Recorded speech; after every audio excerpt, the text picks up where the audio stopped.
కాకినాడలోని DSC grounds లో జరుగుతున్న army recruitment విద్యార్థులకు లయన్స్ క్లబ్ శ్రీకారం ఆధ్వర్యంలో ఆత్మీయ ఫేస్బుక్ వ్యవస్థాపకులు భీమవరంకు చెందిన సింగంపల్లి మాజీ సర్పంచ్ ద్వారంపూడి సతీష్ కుమార్ రాజా శ్రీకారం వైస్ ప్రెసిడెంట్ బండారు సతీష్ల సహకారంతో 400 మంది ఆర్మీ విద్యార్థులకు టిఫిన్లు, పండ్లు, మజ్జిగ ప్యాకెట్లు, మంచినీళ్ల ప్యాకెట్లు పంపిణీ చేయడం జరిగింది.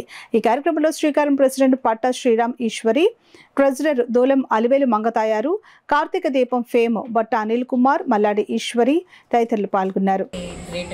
భీమవరం వాస్తవ్యులు, అలాగే సింగంపల్లి వాస్తవ్యులు ద్వారంపూడి సతీష్ కుమార్ రాజా గారు, వారిద్దరూ సహకారంతో ఈరోజు మేము ఆర్మీ రిక్రూట్మెంట్కి వచ్చిన మెంబర్స్కి అందరికీ భోజన వసతి ఏర్పాటు చేశామండి.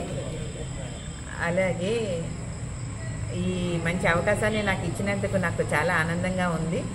మా అడ్మిన్ ఉమా కొడాలి, మా సెక్రటరీ గారు కర్రి వినీతారెడ్డి గారు, మా ట్రెజరర్ గారు దూలం అలివేలు మంగతయ్యారు గారు, అలాగే మా వైస్ ప్రెసిడెంట్ బండారు సతీష్ గారు, మరో మా ముఖ్య సభ్యులు అనిల్ గారు, జబర్దస్త్ అండ్ కార్తీక దీపం ఫేమ్ అనిల్ గారు, మరియు మా ఈశ్వరి గారు, మరియు మా శ్రీకారం క్లబ్ మెంబర్స్ అందరూ సహకారంతో ఈ కార్యక్రమాన్ని మేము చాలా దిగ్విజయంగా చేసుకున్నాము.